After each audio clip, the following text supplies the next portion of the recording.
Hi, this is Paul, and this is Riff Raff. This is Riff Raff for Sunday. No, this is Rough Draft for Sunday, where I run through the current version of my Sunday sermon.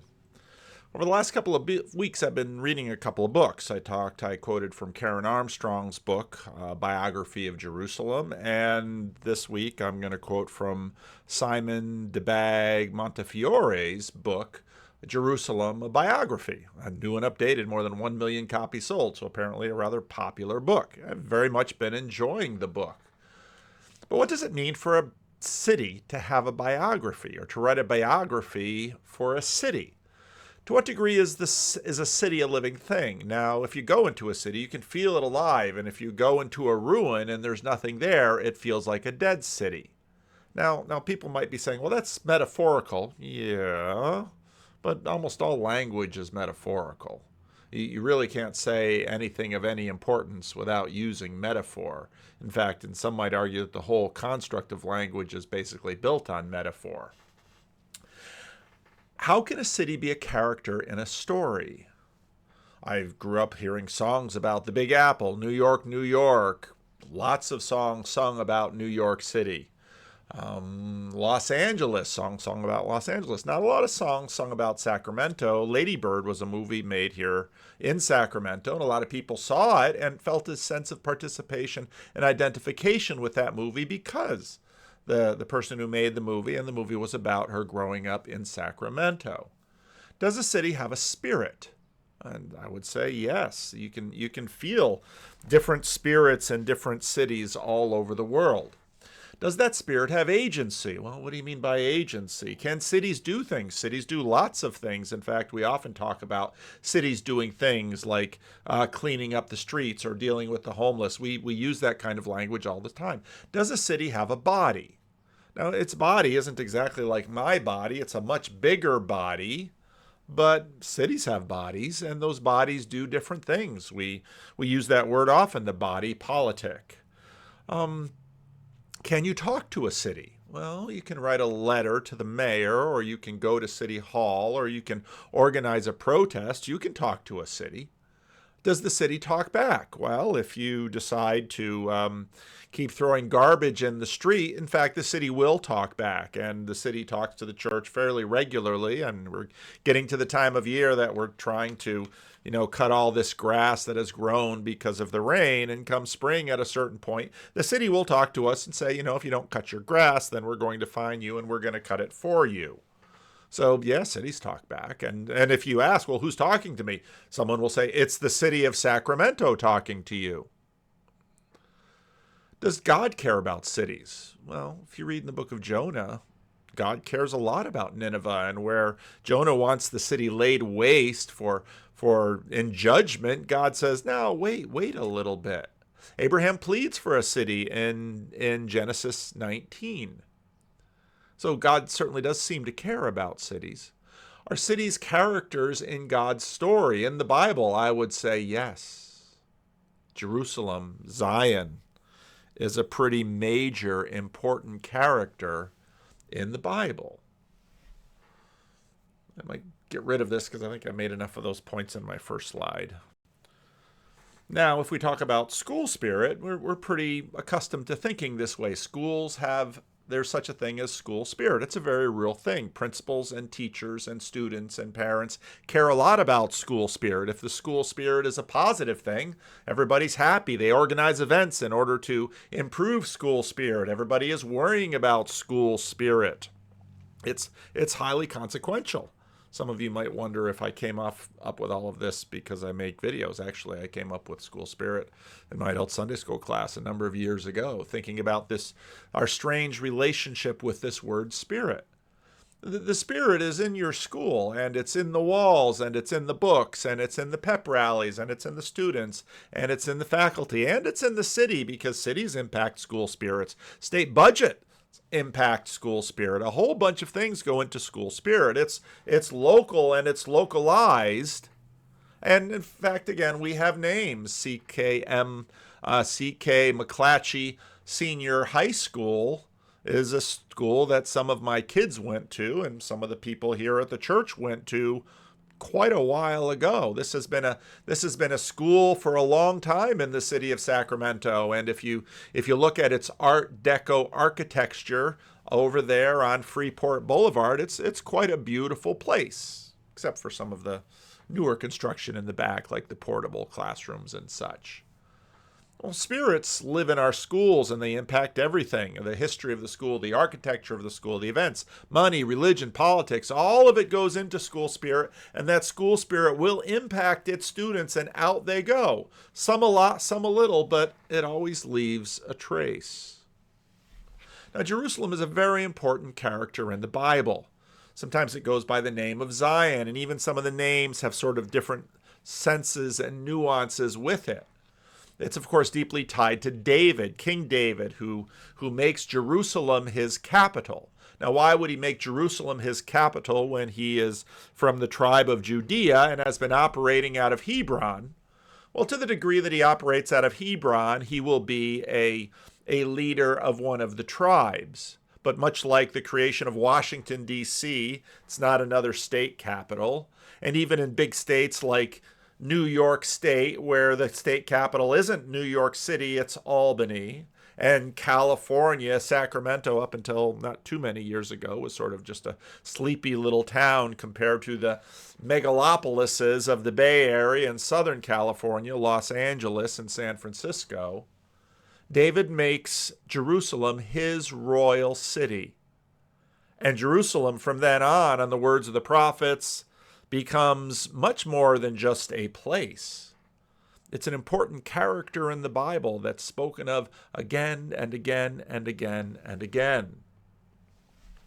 Part of the reason it's such an important place is that temple.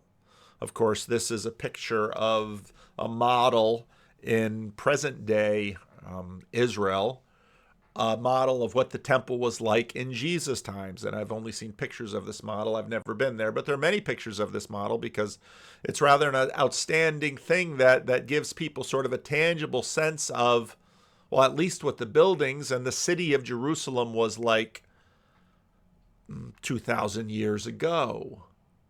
This massive temple was the center of the world, and we talked about that last week using Karen Armstrong's book, Jerusalem, One City, Three Faiths.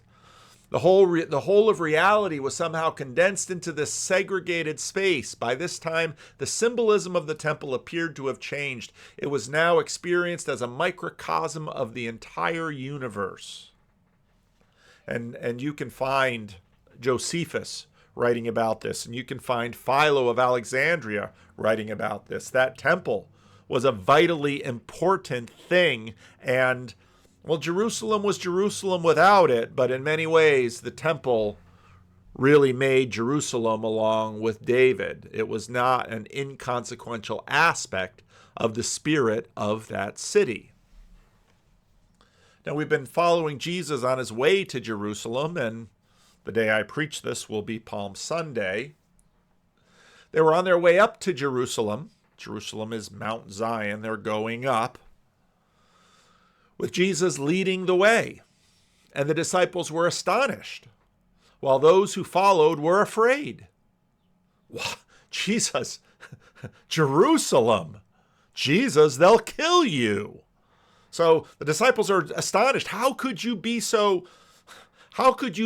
a poor strategist to go to Jerusalem without an army? And in the back, they're afraid if they sweep up Jesus, they'll probably sweep us up and we'll all be killed. Again, he took the 12 aside and told them what was going to happen to him. We are going up to Jerusalem, he said, and the Son of Man will be delivered over to the chief priests and the teachers of the law. That he slips into the third person is not incidental here. They will condemn him to death and will hand him over to the Gentiles, who will mock him and spit on him and flog him and kill him. 3 days later, he will rise. And as we talked about before, no welcome back Jesus party. Even after he told them that 3 times, the only ones who show up are some women expecting to treat a corpse and worried about a stone that is in the way. Now, as they approached Jerusalem and came to Bethphage and Bethany at the Mount of Olives, Jesus sent 2 of his disciples, saying to them, "Go to the village ahead of you. Just as you enter it, you will find a colt tied there, which no one has ever ridden. Untie it and bring it here. If anyone asks you, 'Why are you doing this?' say, 'The Lord needs it, and will send it back here shortly.'" They went and found a colt outside on the street, tied at a doorway. As they untied it, some people standing there, "What are you doing, untying that colt?" They answered as Jesus had told them, and the people let them go. When they brought the colt to Jesus and threw their cloaks on it, he sat on it. Many people spread their cloaks on the road, while others spread branches they had cut in the fields. Those who went ahead and those who followed shouted, "Hosanna! Blessed is he who comes in the name of the Lord. Blessed is the coming kingdom of our father David. Hosanna in the highest." Now, everybody knows what they are saying. Everybody knows what they mean by this. Everybody is now anticipating that, finally, Jesus is going to get with the program and be the son of David that does what they expect a son of David to do. One of the things that's always puzzled me about this text is just how much time is spent on the animal. Now, we've got lots of stories of Jesus, and this is the first time we ever find him riding anything. Back in the 1980s, when the Dodge Colt was sort of a Toyota you could buy from an American manufacturer, we had 3 of them in my family, and sometimes people would ask, "Well, why do you have so many Colts?" My father would say something like, "Jesus used to ride one." But why so much time in this story? In fact, this lectionary that I use, I often expand the text, but most of the story that they had there, and probably not a lot of attention would be paid to the majority of that story, but then the little bit at the end that gets all the publicity. Hosanna, blessed is he who comes in the name of the Lord. Blessed is the coming kingdom of our father David. Hosanna in the highest heaven. Now, I've preached about this many times in the past. Palm Sunday comes once a year, so it's one of these Sundays that we talk about again and again and again and again. There's a miracle, of course, in here, and part of the miracle is that whoever owns this animal just lets Jesus use it. And another part of the miracle is that this is an unbroken animal. And anybody who's ever tried to ride an unbroken horse, I have not, but I've seen plenty of stories and pictures and movies of, well, that big animal. Now, a donkey is quite a bit smaller animal, but still, you're going to ride this unbroken animal through crowded streets of people yelling, and the animal's just going to go smooth right along. Why? Well, it's a nature miracle. Nature is obeying her master. So many of the miracles of Jesus are these nature miracles. He stills a storm. Now, nature is obviously involved in our bodies. He heals our bodies. Now, this animal is fully submitted to the will of Jesus and bears Jesus into the city. Well, why donkeys? Well, read the book of Samuel. These were the animals that David and his sons rode. Why not a big war horse? Well, that would have been a Roman emperor. It also fulfills Zechariah 9:9. Rejoice greatly, daughter Zion. There she is. There's that character in the Bible. Shout, daughter Jerusalem. Talking about her as if she's a girl, as if she's a daughter. See, your king comes to you righteous and victorious, lowly and riding on a donkey, on a colt, the foal of a donkey. Jesus clearly knew how to make an entrance, knew what the scriptures said, knew how this would impact the people, and the animal completely cooperated. And then, of course, this part, Psalm 118, blessed is he who comes in the name of the Lord. Blessed is the coming kingdom of our father David. Remember, last week we had the preterist, the perennial, and the futurist interpretation of apocalypse. Well, this is apocalypse arriving. This is the coming kingdom of David. Well, how can David's kingdom, which is which is a very long time in the past. How can his kingdom come? What kingdom are they expecting? What do they expect Jesus to do? David took care of the Philistines. The Maccabees took care of the Greeks. Now it's time for Jesus to take care of the Romans. We're ready. We're going to honor him. We're going to welcome him. And what will the aristocracy and the Romans say to this? If we get enough of us in the streets, Jesus is the new David. Jesus entered Jerusalem and went to the temple courts. He looked around at everything, but since it was already late, he went out to Bethany with the 12. The next day, as they were leaving Bethany, Jesus was hungry. And again, we never talk about how Jesus feels unless it pertains to the story. Now, when he fasted in the wilderness, he was, of course, hungry. But Jesus is hungry, wants a little bit of breakfast. What is this story about? Why would we talk about it? We never hear many of these details with Jesus, unless, of course, they have something to do with the whole story. Seeing in the distance a fig tree in leaf, he went to find out if it had any fruit. When he reached it, he found nothing but leaves, because it was not the season for figs. Now again, people might say, well, would Jesus know that? Of course Jesus would know that. He's lived his whole life in a venue like this, and so he would very clearly know when the season for figs was and the season for figs wasn't. And what follows has caused an enormous amount of drama over the centuries. Then he said to the tree, "May no one ever eat fruit from you again." And his disciples heard him say it. Now, this just seems random. Why would Jesus curse this innocent fig tree? And of course, people get all up in arms, sitting on wooden chairs, eating with chopsticks, sitting at wooden desks, as if they're the Lorax speaking for the trees. Well, this is one tree, a fruit-bearing tree. It bore no fruit. It wasn't in season. It gave a leafy show. Why would Jesus expect for it to feed him? What on earth is any of this about? Now, I remind you that a big part of the story was just a previous nature miracle about this unbroken animal that Jesus rides into Jerusalem. Now we have another reference to nature. What do these stories mean? On reaching Jerusalem, Jesus entered the temple courts and began driving out those who were buying and selling there.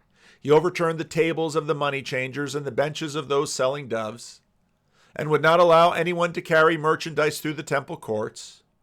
And as he taught them, he said, "Is it not written, 'My house will be called a house of prayer for all nations'? But you have made it a den of robbers." The chief priests and the teachers of the law heard this and began looking for a way to kill him, for they feared him because the whole crowd was amazed at his teaching. Now, what was this about? This is another thing that is usually chewed on for Palm Sunday, and over the past number of years, I've chewed it quite thoroughly. Is this about the money? What was going on? Well, pilgrims would come from all over the world. Now, this whole pilgrimage thing in Jerusalem isn't something that's going to stop. Pilgrims would come from all over the world, and they would want to participate in the Passover, and of course, to do so, they're not going to drag an animal across the Roman Empire. They've got the coins in their pockets from different places of the empire, and if they're going to make offerings and payments and taxes of coinage and animals and sacrifices, they're going to need to put them into the proper coinage and purchase the proper animals. In many ways, what's going on here is just sort of a part of what you would expect. And so it's very strange that Jesus now would suddenly take offense. What is going on? So we have the largeness of the animal story. We have the, apocalyptic nature of the shouts for Jesus. And then we have the strangeness of the frustrated breakfast. And now Jesus acting in a strange way against the temple. Now, we've already treated in past sermons the religious authorities there who were more concerned with public opinion and maintaining their position then they were afraid of God, apparently. And so they bide their time, and they're going to wait for a time to get Jesus, and they will get him. When evening came, Jesus and his disciples went out of the city. In the morning, as they went along, they saw the fig tree withered from the roots. Peter remembered. Notice how it's always Peter. Peter remembered and said to Jesus, "Rabbi, look, the fig tree you cursed is withered." Now again, how many miracles has Peter seen?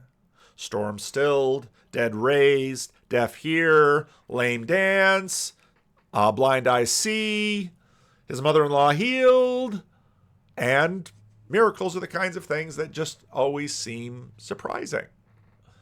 Jesus said it would never bear fruit, and maybe, Jesus they thought was just talking. But here, one day later, well, you know what a withered tree looks like. The leaves are all shriveled. Before, the leaves were giving a big show. Now they're all shriveled. Now they look like ruins. Remember what we talked about last week in the temple. "Have faith in God," Jesus answered. "Truly I tell you, if anyone says to this mountain, 'Go throw yourself into the sea,' and does not doubt in their heart, but believes what they have said will happen, it will be done for them. Therefore I tell you, whatever you ask for in prayer, believe that you have received it, and it will be yours. And when you stand praying, if you hold anything against anyone, forgive them, so that your Father in heaven may forgive you your sins." Again, the strangeness of this story.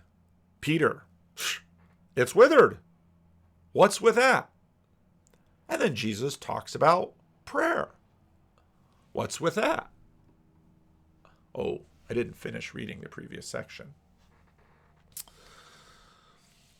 "He overturned the tables of the money changers and the benches of those selling doves, and would not allow anyone carrying merchandise through the temple courts. And as he taught them, he said, 'Is it not written, my house will be called a house of prayer for all nations? But you have made it a den of robbers.' The chief priests and the teachers of the law heard this and began looking for a way to kill him, for they feared him, because the whole crowd was amazed at his teaching." And now when Peter expresses surprise at the withered fig tree, Jesus says, "Have faith." Jesus on multiple occasions has admonished his disciples for having little faith, and perhaps this is a slight admonishment here because, Peter, why are you surprised? Don't you know the power of prayer? We were just talking about prayer, that something had been getting in the way of prayer. Something had been frustrating, and might the fig tree have been a symbol of something? Might Jesus riding that donkey be a symbol of something? Jesus rides a foal of a donkey. The crowd receives Jesus with shouts of, "Rescue us, David! Hosanna! Rescue us! Deliver us!"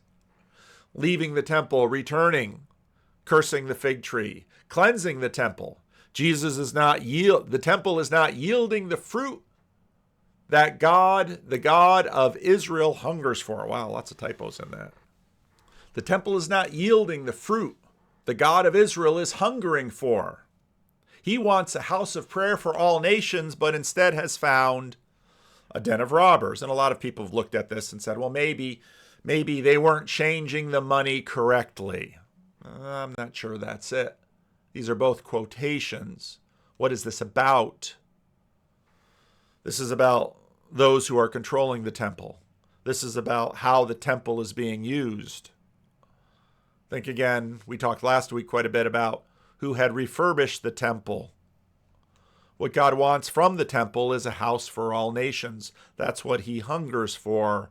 And instead, he has this. A little bit later in the text, of course, we treated it earlier, you get the parable of the vineyard. And then the fig tree is withered. The leafy show is no more. Faith, prayer, and forgiveness against those who have wronged you is now promoted by Jesus. This is all about Jerusalem and the temple as the locus of God's redemptive work. What kind of David is Jesus really? Not the kind that the crowd is expecting. What is the relationship between the fig tree and the temple? Is the fig tree a symbol for the temple? The temple was supposed to bear fruit for the nations through Israel. Was it doing that? Was God hungry, coming to Jerusalem, finding it unsatisfactory, and therefore, in a sense, pronouncing its demise? The temple was supposed to bear fruit, to return God's investment. Remember the parable of the vineyard in Israel and the tenants for Jerusalem and the parable of the tenants by Jesus? 86-year-olds don't text much. Something is coming by faith to fulfill what God is hungry for. But it's going to come in a strange way. Now, after the destruction of the temple in 70 AD, the story of Jerusalem gets strange. It really does. And these books have just been fascinating, filling in a whole bunch of historical gaps. The Jews will be expelled from the city for a very long time in multiple waves. Of course, pagan temples. Hadrian will put pagan temples to Zeus and Aphrodite into the city, and they're erected to try to replace Herod's temple. After Constantine, churches start getting built and the pagan temples start clearing out, and you have sort of the major Church of the Holy Sepulchre, which is the important one. But there's always this back and forth building rivalry that goes on in Jerusalem and continues to go to this day. Here on the cover of this book, you have what stands at the center of it is this building with sort of an onion-shaped gold thing on the top. Is that the temple? Who thinks it's the temple? Did they build it to sort of do what the temple was? Is a mosque a house of prayer? Well, yeah, it really sort of is. Or is the mosque a shrine? Or what exactly is going on? And things, of course, take different twists when the Muslims have control of Israel, and then the Crusaders come, and on and on and on. Of course, the Church of the Holy Sepulchre is sort of the main place in Jerusalem for Christians, but the thing was destroyed and restored and destroyed and restored how many different times? The present church dates back mainly to 1810, but then there's a church within a church, this edicule, and inside the edicule is, of course, the tomb. When Christians that I know go to Jerusalem, they often look at this and they say, this doesn't feel right. And so then there's this other place called the Garden Tomb that most historians look at and say, no, that's not it. But it sort of looks like what's on all the Christmas cards. And so for many, or the Christmas cards, the Easter cards. And so people say, well, that's really more what I had in mind. But today, of course, this picture's taken from the Mount of Olives. This is what Jerusalem looks like. And, well, there's that very beautiful building sitting right there with the golden dome. But it's not a church. Every picture taken to try to capture the city of Jerusalem has a mosque sitting prominent in it. Isn't that interesting? Now, again, Karen Armstrong's book, well, that just leads into the whole question of what on earth this city is and what it is for. Now, early on, one of the first edifices on that site built by the Muslims, the plan was exquisitely simple, a dome 65 feet in diameter supported by a drum, all resting on hexagonal walls. The dome's beauty, power, and simplicity are equaled by its mystery. We do not know exactly why Al-Malik built it. He never said. It's not actually a mosque, but a shrine, an octagonal shape resembling a Christian martyrium. That's sort of what many of the ideas were from. Indeed, its dome echoes those of the Holy Sepulchre and the Hagia Sophia in Constantinople, yet its circular walkways designed for circumambulation recall the Kaaba of Mecca. The rock was the site of Adam's paradise, of Abraham's altar, the place where David and Solomon planned the temple. Later, visited by Muhammad on his night journey, Al-Malik was rebuilding the Jewish temple for the true revelation of God. In his opinion, of course, Islam. The building has no central axis, but is encircled thrice. First by the outer walls, next by the octagonal arcade, and then right under the dome, bathed in sunlight, the arcade around the rock itself. This declared that this place was the center of the world. Remember how the temple was the center of the world? Now Al-Malik builds this building for the center of the world. The dome itself was heaven, the link to God and human architecture. Hence, churches with domes, very common. In America, a lot of capital of California with a dome, capital of the United States with a dome. The golden dome and the lush decorations and the gleaming white marble declared this was a new Eden and the place for the last judgment where Al-Malik and his Umayyad dynasty would surrender their kingdom to God at the last days.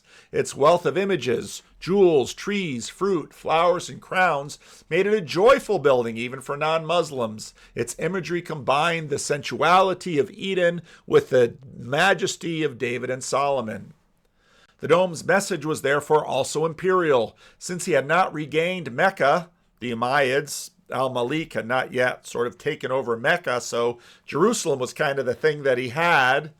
He was declaring the grandeur and permanence of his dynasty to the Islamic world, and possibly if he had not retaken the Kaaba, he would have made it this Jerusalem his new Mecca.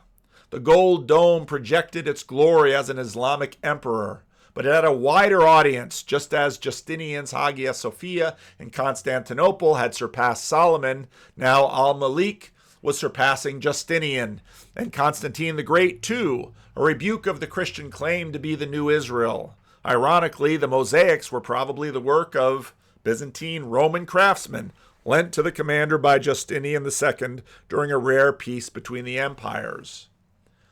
After it was finished in 691-92, Jerusalem was never the same again. Al-Malik's astonishing vision seized the skyline of Jerusalem for Islam by building on the mountain, disdained by the Byzantines, which ruled the city. Physically, the dome dominated Jerusalem and overshadowed the Church of the Holy Sepulchre. And that was Al-Malik's purpose. Believed last Jerusalemites, just as the writer Al-Muqaddis, it worked henceforth right up to the 21st century. The Muslims mocked the Church of the Holy Sepulchre. The Qiyamah in Arabic, calling it the Dumama, the dung heap. The dome, now this was returning the favor because the Byzantines had made a dung heap on top of the Temple Mount in order to annoy the Jews. And this is what has been going on in Jerusalem ever since. Back and forth, the religions churning and warring and struggling against each other for symbolic representation of the city. The dome both complemented and vanquished the rivals, yet related claims of Jews and Christians. So Al-Malik confronted both with the superior novelty of Islam. Circling the building, he placed 800 feet of inscriptions that denounced the idea of the divinity of Jesus with a directness that hints at close relationship between the two faiths of the monotheists. They shared much, but not the Trinity. The inscriptions are fascinating because they are our glimpse at the text of the Quran, which Al-Malik was having collated into its final form. What is the spirit of Jerusalem? What is Jesus dealing with? Is this conversation still with us today? Temples will be destroyed. Of course, the whole world just sits and looks at that, looks at the mosque, the Al-Aqsa Mosque on the Temple Mount, and is concerned. What if someone would destroy it? Would that cause a cataclysm between Arab nations and Israel? Would the United States get involved? Would all the world take sides? The tension has been in the city ever since. If you take centuries to give up on animal, it will take centuries to give up on animal sacrifice. If in fact something would happen to that building, would the state of Israel rebuild a temple? Inaugurate sacrifices again? Well, that would be quite a conversation to watch. Jerusalem, since then, has been the center of religious rivalry expressed in building projects undertaken by empires of the world pretty much nonstop to try to employ divine favors upon themselves to establish credibility and legitimacy and identity. That's what's been happening. And it seems we're not done. Faith, prayer, and forgiveness will, however, win out. Not with construction of a larger, more golden dome or a shrine or a church or a temple or a mosque to commemorate something in the past. Houses of prayer for all nations will come to all the nations. They will be often humble, small, not decorated with gold or expensive stone or adornment. The people themselves will be the stones of that house. They will be living stones following the living stone. And it will be a house of prayer.